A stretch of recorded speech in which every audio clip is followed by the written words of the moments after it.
E se eu te dissesse que existe um lugar na Terra onde animais evoluíram sem nunca ver a luz? Um lugar onde a escuridão não é só profunda, ela é absoluta. Onde não existe floresta, não existe chuva, quase não existe oxigênio, como você espera. E o ar ainda pode carregar gases perigosos. Mesmo assim, alguma coisa vive lá dentro. Na verdade, muitas coisas. Aranhas, escorpiões, sanguessugas, insetos, pequenos crustáceos, predadores silenciosos, criaturas tão moldadas por esse ambiente que algumas já não precisam mais de olhos. Agora pense bem. Você entraria numa passagem subterrânea isolada por milhões de anos? Entraria ou nem pagando? Porque quando pesquisadores finalmente encontraram esse lugar, descobriram algo que parecia impossível. Um ecossistema inteiro funcionando sem depender diretamente da luz do sol. E isso obrigou a ciência a encarar uma ideia desconfortável. Talvez a vida não dependa do jeito que sempre imaginamos. Estamos na Romênia, perto de Mangália, não muito longe do Mar Negro. Na superfície, tudo parece comum. Terra, vegetação, estradas, construções. Nada denuncia que existe outro mundo abaixo dos seus pés. Mas em 1986, durante investigações geológicas na região, uma abertura subterrânea levou pesquisadores até um sistema de cavernas com um nome que logo entraria para a história: Caverna Movio. E ficou claro, muito rápido, que aquilo não era uma caverna comum. Ela permaneceu praticamente isolada da superfície por um período imenso da história geológica. Estimativas frequentemente citadas falam em cerca de 5,5 milhões de anos. Pense nisso. Enquanto a superfície mudava, enquanto espécies surgiam e desapareciam, enquanto o clima se transformava e nossos ancestrais ainda estavam longe de parecer humanos, esse mundo lá embaixo continuava separado. Escuro, silencioso, fechado.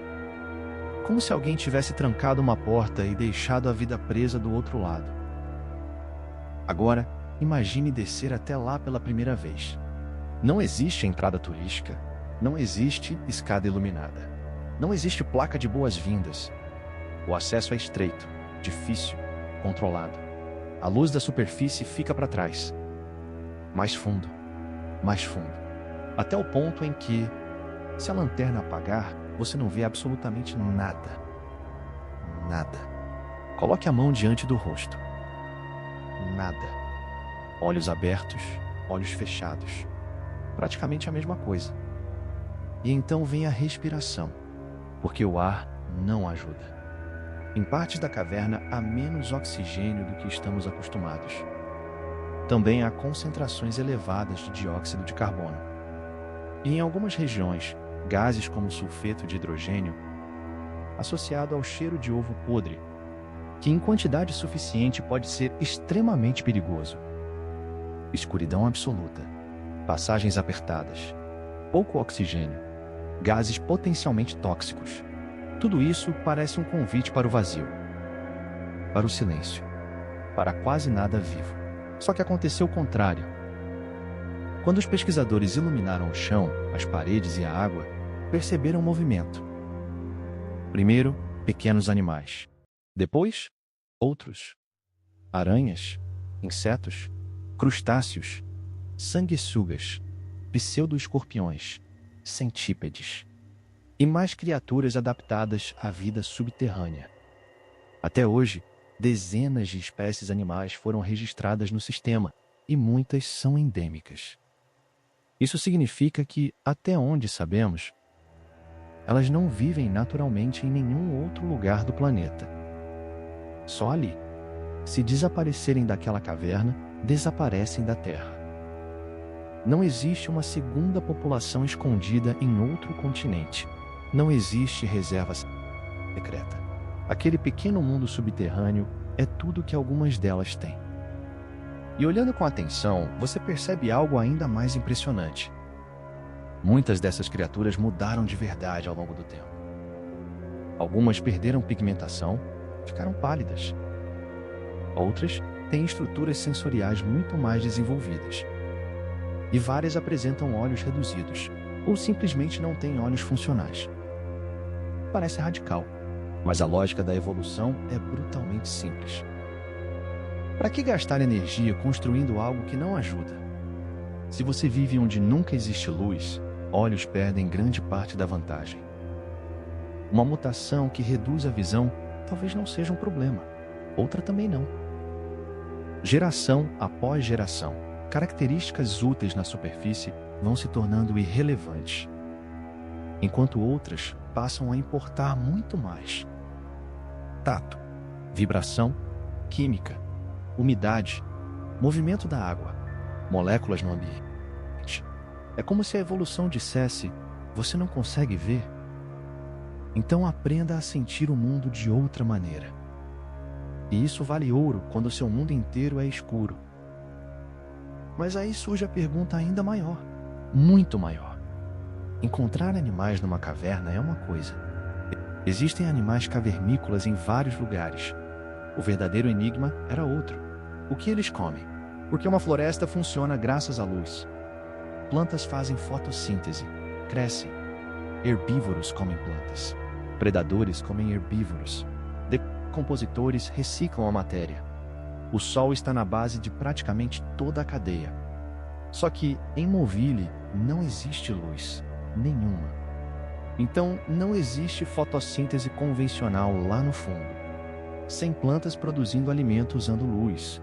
Sem algas dependendo do Sol. E ainda assim, havia vida. Havia animais. Havia uma rede ecológica inteira. Então alguma coisa precisava sustentar tudo aquilo. E a resposta estava em algo que quase passaria despercebido: bactérias. Esses micro-organismos fazem algo extraordinário. Em vez de obter energia da luz, usam reações químicas. Compostos como sulfeto de hidrogênio e metano presentes no ambiente podem participar de processos que permitem produzir matéria orgânica. Esse processo é chamado quimiossíntese. E quando você entende isso, tudo muda. Porque na base daquele ecossistema não está a luz, está a química. Bactérias usam energia química, produzem matéria orgânica. Outros organismos consomem esse material ou os próprios micro-organismos. Animais maiores comem esses organismos, predadores comem outros animais. E assim, você monta uma cadeia alimentar completa. No escuro, sem floresta, sem folhas, sem nascer do sol, sem pôr do sol. É quase como um restaurante funcionando durante milhões de anos sem receber uma única entrega da superfície. Essa é a grande virada de Moville. Ela mostra que um ecossistema complexo não precisa começar com luz solar. E aqui está uma frase que resume tudo. A ausência de luz não é uma sentença de morte para a vida. Não é o fim da história. É apenas outra condição, outra regra, outro tipo de desafio. Se isso soa familiar, há um motivo. Décadas antes, cientistas encontraram algo parecido no fundo do oceano, em regiões próximas a fontes hidrotermais, onde a luz do sol também não chega. Lá, comunidades inteiras conseguem existir graças à energia química. Bactérias, vermes tubulares gigantes, crustáceos, moluscos e predadores. Tudo funcionando em profundidades onde a fotossíntese não sustenta diretamente a comunidade. Isso mudou uma ideia antiga, quase intuitiva, de que vida complexa só existe com o Sol. Durante muito tempo parecia óbvio pensar assim: vida complexa igual Sol. Mas lugares como as fontes hidrotermais e ecossistemas como Moville mostraram outra possibilidade. Vida complexa igual energia. A fonte dessa energia pode variar. E essa diferença, que parece pequena, muda tudo. Porque agora o problema deixa de ser tem luz e passa a ser tem energia suficiente para sustentar a vida? E é aqui que o pensamento vai mais longe. Europa, a lua de Júpiter, fica a cerca de 628 milhões de quilômetros da Terra, variando conforme as órbitas. A superfície é coberta por gelo. Debaixo dessa crosta, há fortes evidências de um oceano global de água líquida. Se existe água e se existe atividade geológica capaz de fornecer energia química, talvez a luz do Sol nem precise alcançar esse oceano para que exista possibilidade de ecossistema. Isso não significa que exista vida em Europa. Nós ainda não sabemos. Mas Moville ajuda a responder a pergunta certa. A vida consegue formar ecossistemas sem luz solar? Na Terra, a resposta é sim. E há outro mundo ainda mais fascinante. Encélado, uma pequena lua de Saturno, coberta por gelo, com um oceano subterrâneo. A missão Cassini encontrou evidências compatíveis com a atividade hidrotermal nesse oceano, analisando o material lançado ao espaço pelos jatos da região polar. Pense na implicação disso. Água, química, energia, proteção sob o gelo. Não sabemos se há vida, mas já não podemos descartar um mundo, só porque o Sol não chega até a água. E essa é a beleza científica da caverna Moville. Ela é pequena diante de um oceano extraterrestre, mas mostra um princípio imenso. A vida não precisa viver do jeito que nós vivemos. Talvez esse seja um dos maiores erros que podemos cometer quando procuramos vida no universo.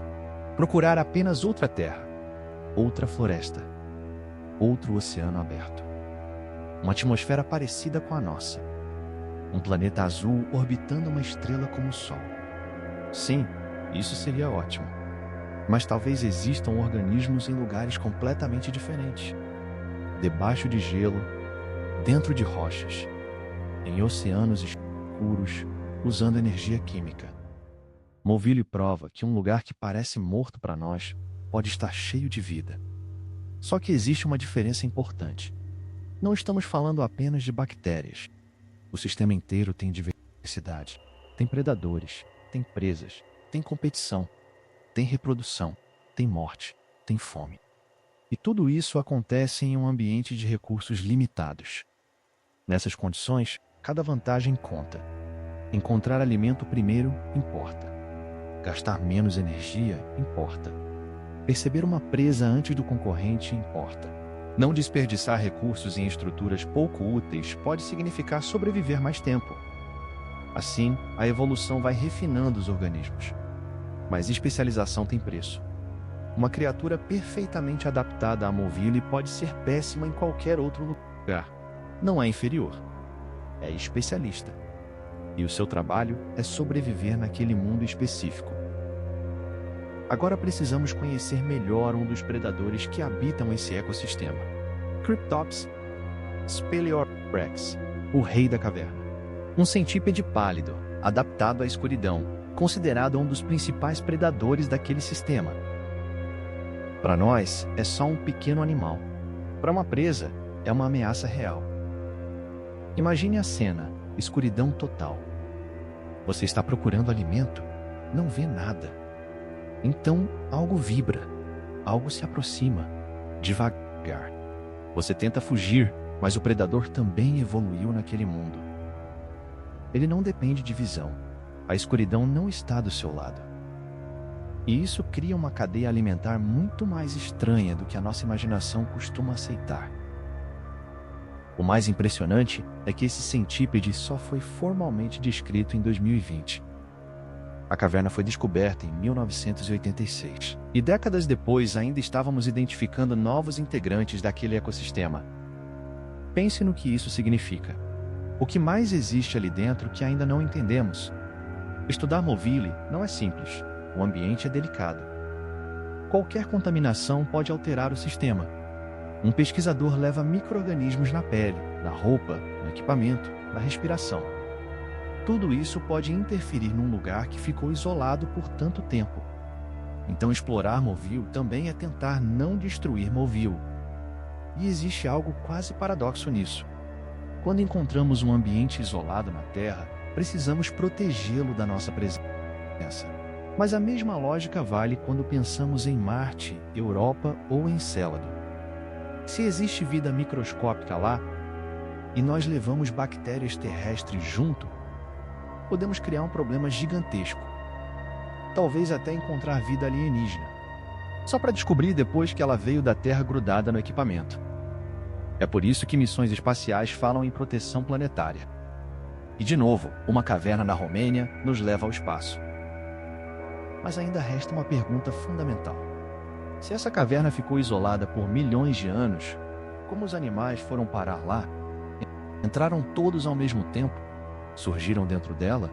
Vieram da superfície em épocas diferentes? A resposta é mais complexa do que uma narrativa fechada. O ecossistema não é uma cápsula do tempo perfeita, onde tudo ficou selado exatamente por 5,5 milhões de anos. Diferentes linhagens podem ter colonizado o sistema em momentos distintos. E isso o torna ainda mais interessante. Cada espécie pode carregar uma história diferente. Você pode comparar DNA de espécies subterrâneas com parentes da superfície. As diferenças funcionam como pistas. Talvez ancestrais tenham entrado quando o clima mudou. Talvez algumas populações tenham ficado isoladas. Talvez certos organismos tenham buscado estabilidade no subterrâneo. Geração após geração, eles mudaram. Perderam pigmentação, reduziram olhos, ampliaram estruturas sensoriais. E se transformaram em espécies tão diferentes que hoje parecem quase de outro planeta. A caverna não preservou animais antigos apenas. Ela criou pressões evolutivas completamente diferentes. E isso nos leva a um experimento mental poderoso. Imagine uma população inteira entrando numa caverna completamente escura. Depois, a entrada se fecha. Não por uma semana. Não por 100 anos. Não por 10.000. Agora avance milhões de anos.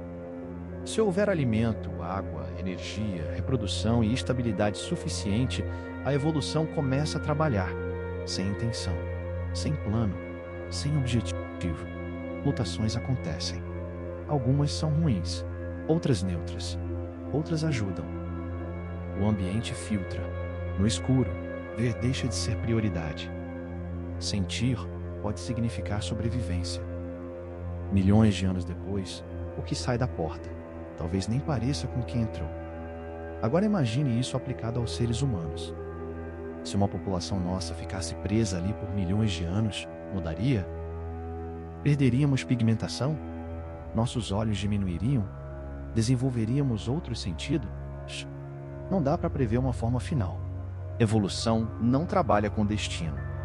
Mas uma coisa é certa, não seríamos iguais. E é exatamente isso que torna as criaturas de Movile tão impressionantes. Elas nos lembram que o ambiente não pede permissão. Ele impõe condições, e a vida responde como pode. A superfície para nós é normal. Luz é normal. Muito oxigênio é normal. Para eles, a escuridão é o mundo. E existe algo quase poético nisso. Nós carregamos nosso ambiente dentro do corpo. Nossos olhos contam uma história sobre luz. Nossos pulmões contam uma história sobre atmosfera. Nossos dentes contam uma história sobre alimento. Nossos corpos são memória biológica. As criaturas da Movil também carregam uma história. Só que a história delas fala de isolamento, de química, de subterrâneo, de escuridão e de tempo profundo. Por isso, a pergunta "esse lugar é habitável?" talvez esteja incompleta. A pergunta correta é outra. Habitável para quem? Para um ser humano, Movila é extremamente hostil.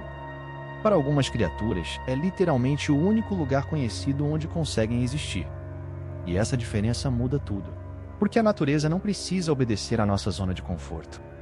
Existem organismos em fontes hidrotermais, no gelo, em desertos, em lagos salinos, nas profundezas da crosta terrestre e na caverna Movila. Então talvez a verdadeira lição seja esta: vida não é sinônimo de conforto. Vida é adaptação. No fim, Movile não é só uma caverna estranha cheia de bichos raros. Ela é um lembrete de que um ecossistema inteiro pode sobreviver quando quase tudo o que chamamos de essencial é retirado dele. Ela mostra que a vida pode se apoiar em química, não apenas em luz. Que a evolução pode remodelar corpos para o escuro. Que um ambiente aparentemente impossível pode virar lá. E que se isso acontece aqui na Terra, Então precisamos olhar com mais humildade para o universo. Talvez existam outros mundos subterrâneos sob gelo distante. Talvez existam oceanos escuros onde a química faz o papel que a luz faz aqui fora. Talvez a vida esteja esperando em silêncio em lugares que ainda não abrimos. Porque no fundo, a história da caverna Movile diz algo maior do que uma descoberta na Romênia. Ela diz que a vida encontra um jeito. Sempre encontra. Comente: a vida encontrou um jeito se você chegou até o fim.